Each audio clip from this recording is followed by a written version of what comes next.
everybody, and welcome to We Live in Color. I'm your host, Deontay Damper, and I need y'all to do me a favor. Y'all need to like and share and subscribe to Converge, y'all. Y'all can hear more about this season of We Live in Color. You can hear more about The Day with Trey and more. Go to Where We Converge to find out why Black media matters. And I'm sorry, I know I'm talking so fast because I know last week I told y'all I had a special announcement. And before we get into SGN, I need to be able to tell the news myself.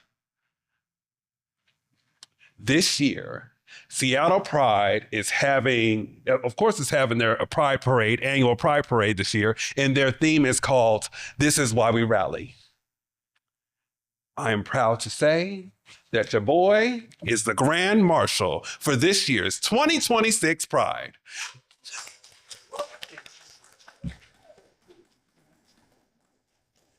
This is more than just a sash.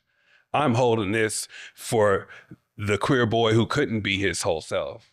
I'm holding this for the trans women and trans men and non-binary folks who you are afraid to hold space for. I hold this for the many folks who have lost their children to gun violence, but you won't push and assist them because their child is queer. I also, above all else, I hold this for the little boy who grew up here in the South end of Seattle and had to travel around everywhere else because he didn't feel like he felt enough.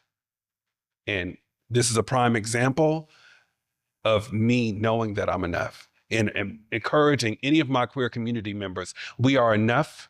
We are going to continue to rally. And I know FIFA's here, but so are we. So I hold this with pride.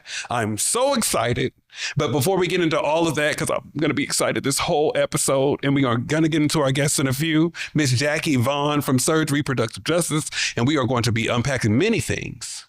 But first, we need to hear from Eminem. I love waving this. Eminem, what's the news this week? Hey, everybody. Welcome back to the Seattle Gay News Community Brief. I'm Madison Jones. And I am Maddie Mooney. And of course, just like every community brief, we start out with our what's going on in the world with Maddie and Madison.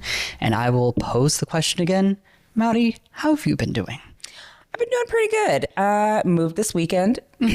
Not fun.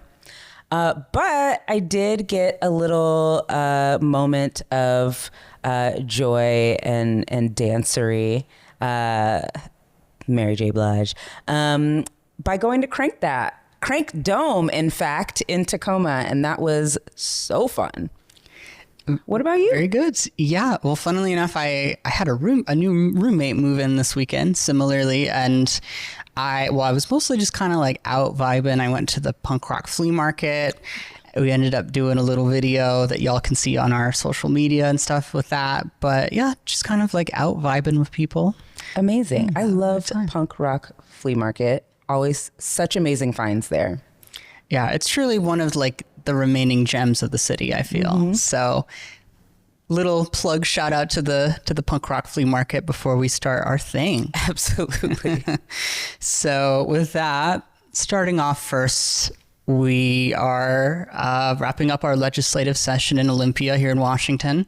And with it, there has been some new protections passed for our transgender state residents. Yes, our governor last week signed a bill that would prevent state agencies from sharing personal information regarding someone's legal name change and gender designation changes unless given explicit consent. And along with that, in a press conference, the governor also announced that wait times for people looking to amend those gender markers on their birth certificates has been streamlined down to just 3 business days. Amazingly effective. Yeah. Efficient. Absolutely. Next, Mayor Katie Wilson has announced a pause on the expansion of some of the surveillance cameras around Seattle's neighborhoods, as well as a full suspension of all automated license plate readers for the foreseeable future. Well, I know the issue of surveillance in the city has been a controversial issue as of late that taps into a lot of people's worries. Let's see if this action by the mayor will help calm people's nerves a little bit. Yeah, we'll see. Time will tell. I mean, she's only doing 2 of all of Seattle's neighborhoods. Mm-hmm. So I think a lot of folks are very anxious about surveillance under the Trump administration. Absolutely. And the way that data is being used at the federal level. So I mean, it's good to have some action rather than none, but I think everyone's preference would probably be to have no surveillance. But we'll keep you updated on how things change moving forward. Absolutely. Time will tell. Yeah. Lastly, the Mariners have their home opener today. They're going to be taken to the field at 7 p.m., just 5 months after they almost made it to the World Series. Maddie, do you think they're going to make it this year? I can tell you that I have no idea. I don't personally go to Mariners games for the baseball. I go for the good time, both officially and unofficially. What about you? I'm in a similar boat. Yeah, I'm not a very sporty person, but hey, you know what? The Mariners, when you go to the stadium and stuff, you get the garlic fries, you hang out with friends. They got a little something for everybody, even if you're not the biggest sports person. But Absolutely. we wanted to share some information about that for y'all. Yes. If you catch a home game on a Sunday this season, you'll see the Mariners wearing special uniforms in honor of the Steelheads. And the Steelheads are the only team to ever represent Seattle in the Negro Leagues. And sales of these uniforms will go towards Black-led sports groups here in the city, making the joys of baseball more accessible to local communities. Amazing. Which is really cool. So yeah, thanks everybody for watching the SGN Community Brief. But before we go, just wanted to say real quick, the SGN's got its whole new travel issue out now, hitting the streets. We got some pretty amazing stories for y'all. We have scoured the world from Costa Rica to Paris to all sorts of places. So keep an eye out for that. And with that, that's been everything from Eminem. Now back to you, Deontay. Thank you, Eminem. Thank you very much for the news. Now, I know I have not asked y'all formally, but y'all know y'all walking with me in this pride, right? I can't be walking alone, honey. We gonna have to give it. SGN and Black Media Matters. We gonna have to rally. So let's rally, okay? Make sure y'all check out SGN because they're gonna have all the news, all the pride, and all the things. Thank you so much. And when we come back, we got Jackie Vaughn. You're watching We Live in Color.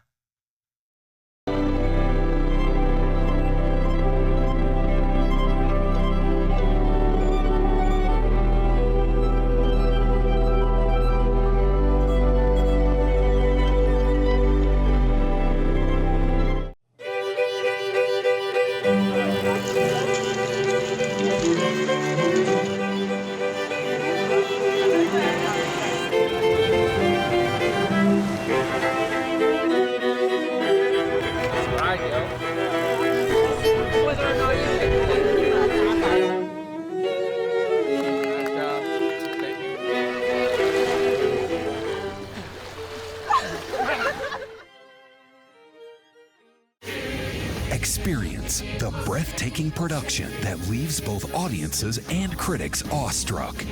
Les Miserables, April 7th through 19th at the Paramount Theater. Tickets at stgpresents.org. And welcome back to We Live in Color. See how cool, calm, and collective I am because we've just been like 5 minutes talking in between the break. But I am so happy to have this young lady in this building today. The work that you've been able to do in creating space and also holding community accountable. And it's also a call. It's always a call in. The executive director of Surge, Jackie Vaughn. How you doing, sister? I'm so good. Thank you so much, Deontay, for having me on your show. I love everything that you do, and so it's such an honor to be here. Thank you. No, I'm honored. It's an honor to be with you. You know, I think that a lot of the people, some folks are still not familiar with Surge, right? And also who they need to be real familiar with is Jackie Vaughn. So tell us, before we get into Surge, tell us a little bit about your work and how you started doing work. Yeah. Well, let's see. So I definitely always describe myself as an anti-racist organizer, that whether I have the title of executive director or anything else that I'm doing around policy, that at the heart of what I do is anti-racist organizing. And for myself, that journey really began when I was in undergrad and college.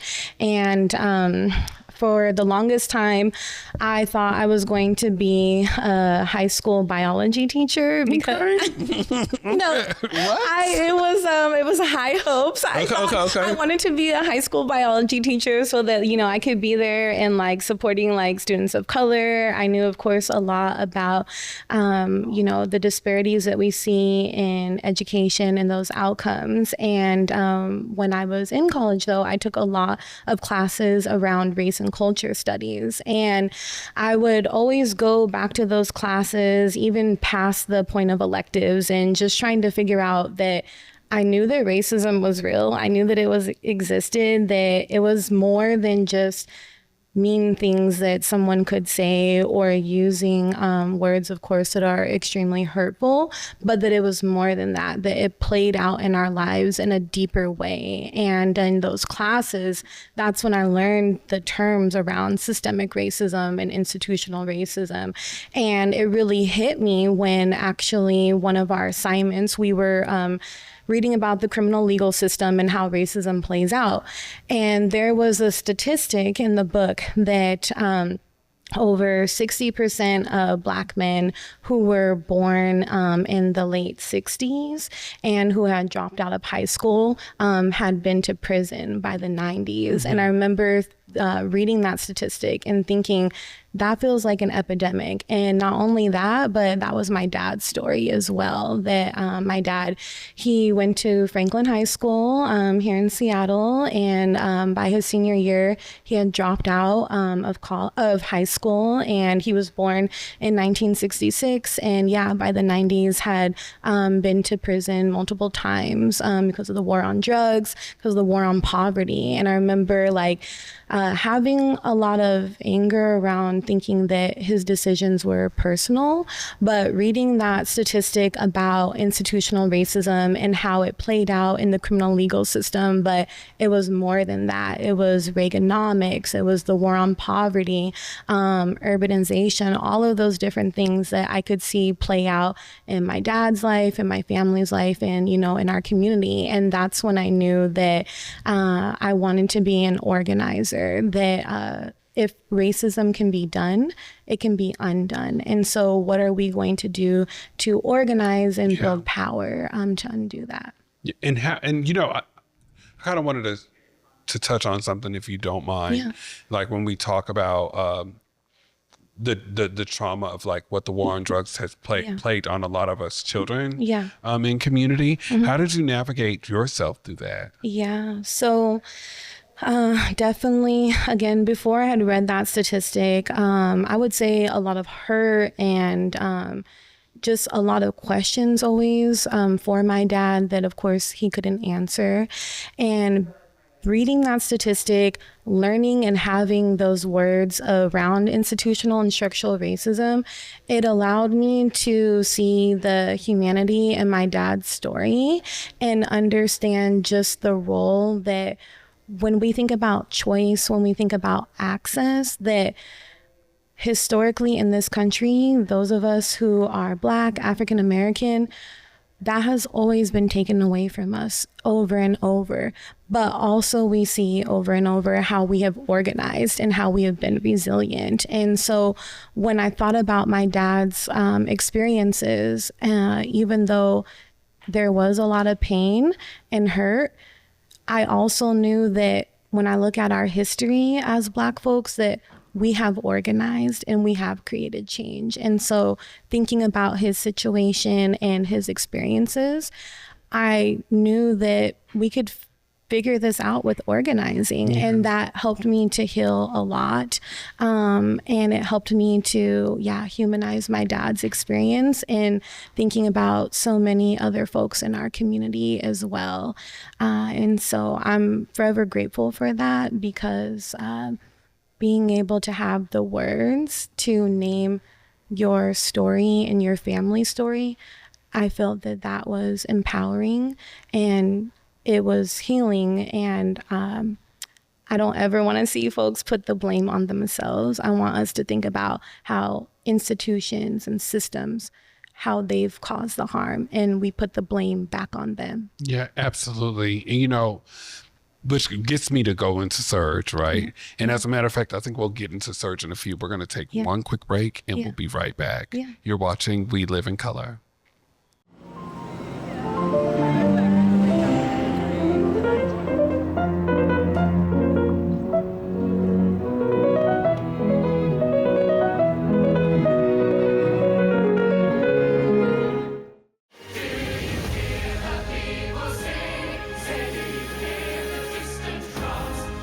Les Miserables, still the world's most popular musical.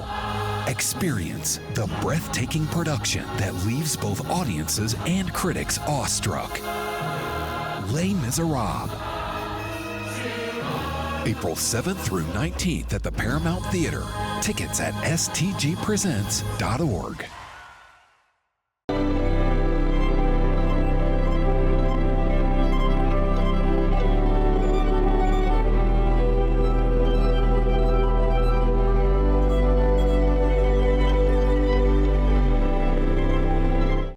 And welcome back to We Live in Color. I am here with the amazing Jackie Vaughn. And we were unpacking so much, I was like, well, wait, I got to put a commercial in here somewhere. Wait, because when we come back, we got to talk about Surge. Yeah. What is Surge? So Surge Reproductive Justice, we are a queer Black woman-led organization that is based here in South Seattle. We work on community-directed policy and anti-racist organizing. We'll do work at the municipal level as well as the state level. And for us, we use Black feminism and the teachings that Black women have given us around how we identify what's happening in our communities so that we can create solutions. We take that practice and that wisdom that has been shared and passed down, and we use that to support our community to mobilize on change and to build power. Yeah, and y'all have been doing that. Can you unpack some of the amazing work that y'all have been able to accomplish since you've been at the helm? So when I first came to Surge 7 years ago, we began working on a policy called Medicaid reimbursements for doulas. And for folks who maybe have not heard about a doula before, a doula is someone who provides physical, spiritual, and emotional support to birthing people, pregnant people during their pregnancy. And so for myself, when I came to Surge 7 years ago, it was right at the same time that I decided that I wanted to start a family. And before coming to Surge, I had been an organizer for Planned Parenthood and other policy organizations. And I knew all the statistics about Black maternal health and the fact that if you hold for education, if you hold for income, that Black women, Black birthing folks, we still have worse outcomes than white folks who have either a GED or a high school diploma. So we absolutely know that it's about racism and medical racism, that there's nothing wrong with our bodies, but something is being done to us. And so I knew all the statistics about Black maternal health, but I still did not want to live in fear around not being able to start a family. And so when I came to Surge, I was just a few months pregnant, and I remember telling the board members at the time that, I'm expecting, and this is my due date, but, I can still do this work. Don't worry, reproductive justice, like, we got it, we can do it both. And one of the board members, Dila, she is the executive director of Open Arms. And I remember her asking me, oh, do you have a doula? And I was like, I don't know what a doula is. Is that like a midwife? Mm-hmm. And she was like, no, that, she explains what a doula did and the work that doulas do and how doulas are known and proven to reduce the disparities that we see in outcomes for Black maternal health. And so at that time, I was like, okay, I absolutely, of course, had to have a doula. And I was so fortunate to have the positive experience that I did and to be able to have everything that I wanted on my birth plan to happen, from my daughter having delayed umbilical cord cutting and making sure that she got all of those last nutrients, to being able to have like immediate skin to skin contact. All of those things were possible because I know that my doula supported me to know all of my options and how to advocate for myself in that space. And so right after my daughter was delivered, I said, we are going to be working on Medicaid reimbursements for doulas because often doulas, you have to pay out of pocket for doulas, and it can be really expensive. And so for folks, how expensive? It can be anywhere from $2,000 to $4,000, and it is worth, of course, every penny. There's not a penny, there's not an amount of money you could put on the work that they do and the life-saving work. But of course, people have to, people have to eat, people have to pay their bills. You do have to be able to support doulas, and so it made it really inaccessible for folks in our community, especially families who are on Medicaid. And so in 2019, we began supporting doulas across the state to create a policy for Medicaid reimbursements for doulas here in Washington. And I'm excited to say that for the past year, doulas have been able to submit reimbursements here in Washington, and we have the highest reimbursement rate in the country at $3,500. And so for us, we saw this as an economic justice issue, as well as this is historical and ancestral work that, especially for Black and Brown communities, our communities have always done. That when someone is pregnant, when someone is expecting, we come around them, we support them, we make sure that they're taken care of, that their family members are taken care of. It's only Western medical culture where people are isolated and they don't have that support. And so being able to support doulas, we're bringing back information and knowledge that our ancestors have always done. We would not be here today, of course, if we didn't have this knowledge around birth work and birth justice. And so to be able to support doulas and being able to access a living wage to be able to do this work and also make it accessible to our community, and then doing all of that through community power and community policy. We tell folks all the time that anyone can create legislation and work to pass that. It's just about how do we as a community build our power in order to do that. And I love that so much about your organization specifically, because we do have our doulas, but I love the fact that as we are lifting up all women in our community. And I think that sometimes our community is still living in the Stone Age of like, hey, especially with the advocacy for our trans women. So how has that been with your organization navigating that, and what does community need to know that they can do?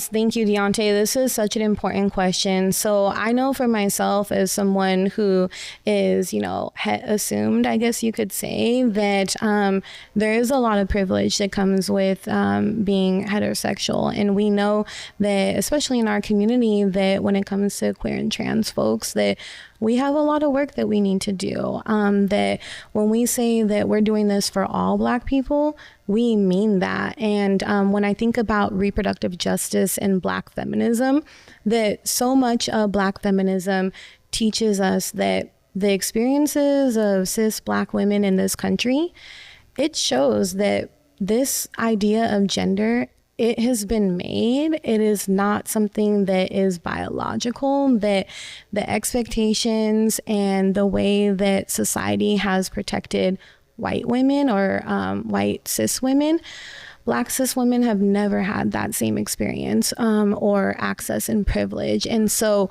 we have these ideas about gender, but we know that those things are not true, that it's socially constructed. And so when I think about being in solidarity with Black trans women, I think about we are fighting the two different sides of patriarchy, that patriarchy and white supremacy, they work hand in hand in this country. And the experiences of both cis Black women and Black trans women, you see it play out in our lives every day around this idea of like who is worthy of protection, who is worthy of love, and who is worthy of the title of womanhood. And so when I think about gender being socially constructed, I absolutely think about why it's so critical for especially cis Black women to be in solidarity with Black trans women, and that when we say all Black folks, like, we mean that, and that we can't half step to liberation by leaving some folks out in our community. Yeah.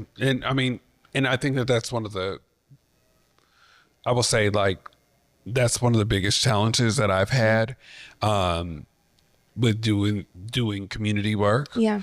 Of like feeling that I couldn't, or, and also taking accountability of like, hey, I am a part of an intersection that I need to be able to utilize my privilege to create space for Black trans women. Yeah. And I've seen it happen so much. Yeah. And Black women all in general. Yeah. But specifically especially within the range of the show, I just want to highlight that I think that there's been so much of like unlearning that folks have had to do. Yeah. What are some steps that you think that people can do to be more intersectional? Yeah.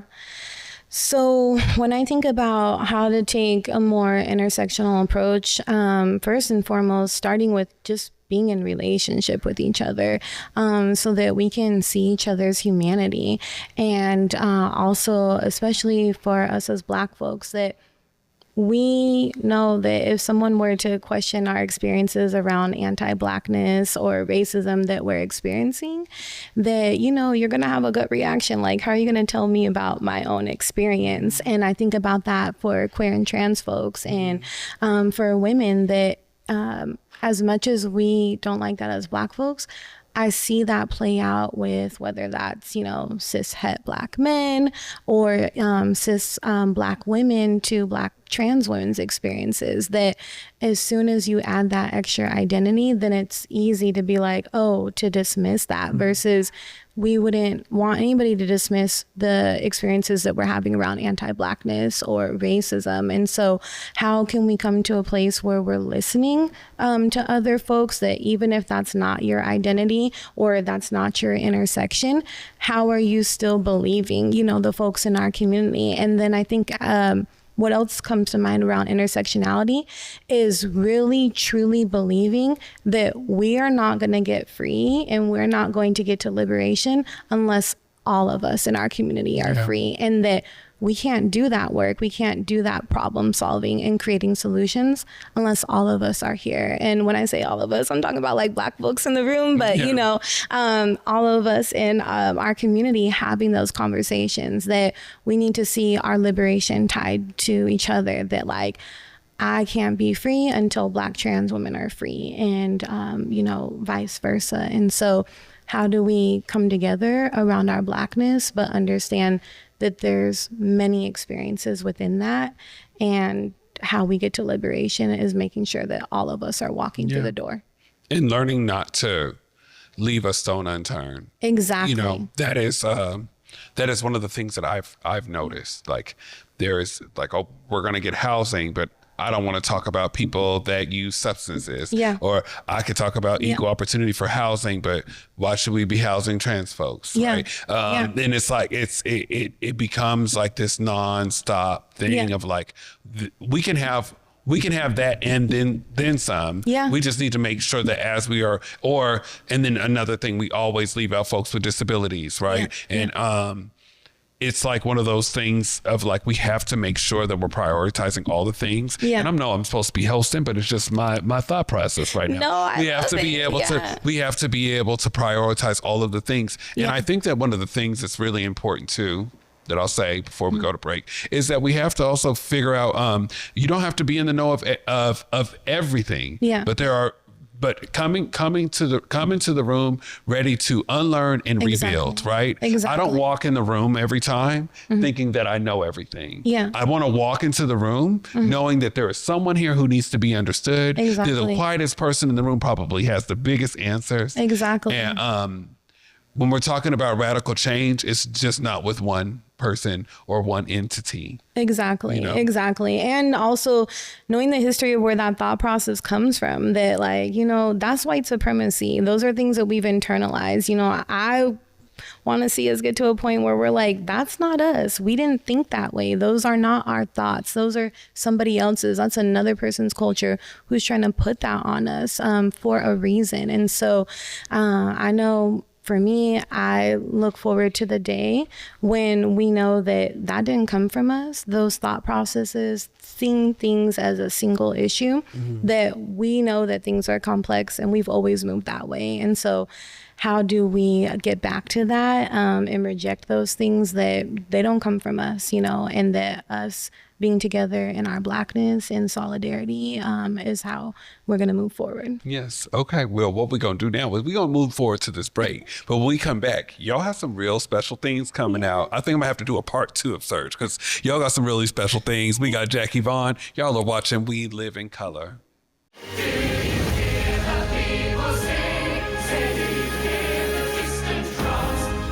Les Miserables, still the world's most popular musical. Experience the breathtaking production that leaves both audiences and critics awestruck. Les Miserables.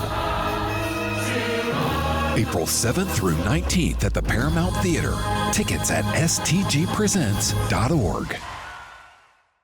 What's up, Seattle? It's your boy Cuddy here, tapping in just to let you know that no matter where the place to be, King County Metro will get you to where you need.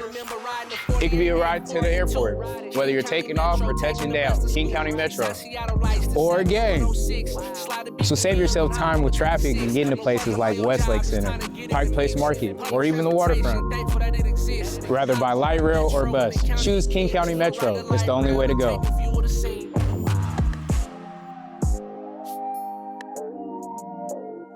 And we are back with We Live in Color, and I'm here with Jackie Vaughn. Now, sis, I am here. We are here, and this is my favorite part of the show. Yeah. Where we get into the We Live in Color tribute. Yeah. Who has helped you live in color? So I would definitely have to say one of my former professors, Dr. Elisa Facio. She was the one who really introduced me to like queer Chicana theory and Black feminism and queer Black feminism, and helped me to take an intersectional look and lens at things. I think for the longest time, I was only looking at things through a racial lens, but Dr. Elisa Facio, she helped me to really see like this idea of like those of us who live in the borderlands and in between, and thinking about queer and trans people of color and the multiple identities that we hold and the intersections that we live at, that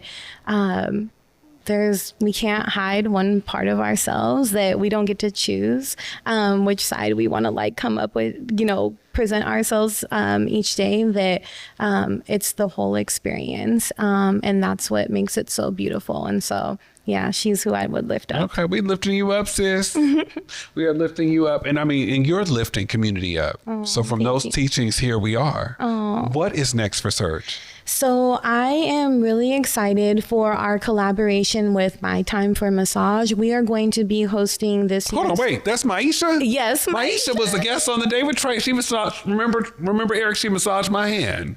Yes, My hand's Maisha. been great ever since. She will grab you up real quick and find where your knots are. Yes, for sure. I love her. She's been a part of work at Surge and has supported work around our Black maternal health, Black perinatal health work. And so we are going to be hosting a documentary screening for Black Maternal Health Week this year called The Ebony Canal. And it is a documentary that looks at the history of Black birth workers and the experience of giving birth while Black here in the U.S. It's an NAACP Image Award winning film. Shout out to them. Yes, congrats to them. And so we are so excited to bring this film to Seattle at the Rainier Arts Center, and also the director of the film. And we'll be having a whole event with food and things for family and resource fairs. But this is the year that we are going all in on making sure that we uplift this issue around Black maternal health, Black perinatal health, that it's time for our whole community, not just folks who are pregnant or folks who are birth workers, but for all of us to get behind supporting, so that all of us who decide to have a kid can bring that baby into the world in a safe and healthy way. That's beautiful. The Ebony Canal. Now, what day does that come out? So that's going to be April 11th from 4 to 7 p.m. You can check out our Instagram for more information, but it's going to be such a great time and just really honoring, we're calling it, honoring the Black maternal health experience. Yeah, that is beautiful. Yeah. I cannot wait to check it out. Yes. Now, I do need you to do me one favor. Yes. We do this thing called a call to action. Okay. So I need you to do me a favor. Whatever you want to say to community, you're going to look right there in that camera and tell them what they need to do. So the call to action that I would give to you all today is to please, please, please tell someone that you know that Black women, Black birthing folks, that we deserve a good Black birth, and that there's nothing wrong with our bodies, but we have to look at how medical racism and institutional racism is impacting our pregnancy outcomes, and that can be changed and it can be undone, but we have to start building the awareness that we have the right to a good Black birth. Girl, that was beautiful. Now, where can we find you? Yes, so you can find Serge. Okay, you can find Serge on Instagram. You can find us on Instagram. You can go to our website. Myself, I'm not really like that big on social media like that, but please, please, please check out our Instagram account. And we'd love to connect. We'd love to partner. Yes, and I thank you. We have worked with another entity on some other stuff earlier this year, and I just appreciate you. I've always heard your name in community, and it's been an honor just to get to know you, and even sitting on this couch in this studio. It just speaks volumes to the person that you are and the person that you're becoming. You're creating space, and I just really appreciate you. Thank you, Deontay. Oh my God. I really appreciate you. And before we get out of here, I want to make sure I just say it in the camera. Hello, Ayan. You are the person that has helped me live in color. And although you hold me accountable and sometimes I might not like it, I have to love it because I love you. And honestly, I mentioned to Miss Jackie too. So I want to thank you and let you know that I love you and thank you for having me live in color. We do love Auntie Ayan. We love Auntie Ayan. But I love you. And I just want to thank you so much, Jackie, for coming in. I appreciate you so much. And thank you, community. The countdown starts now in the areas of the Grand Marshal for Pride, but above all else, we're going to make sure we prioritize all Black women in all spaces at all times. But I think, I'm thinking about Ayan because her accountability is also what's got me here in this very studio. And we are going to, and she'll be one of those people marching with me too. She just don't know it yet. But in the meantime, y'all, continue to walk with love. Join us next week for We Live in Color. Have a great night.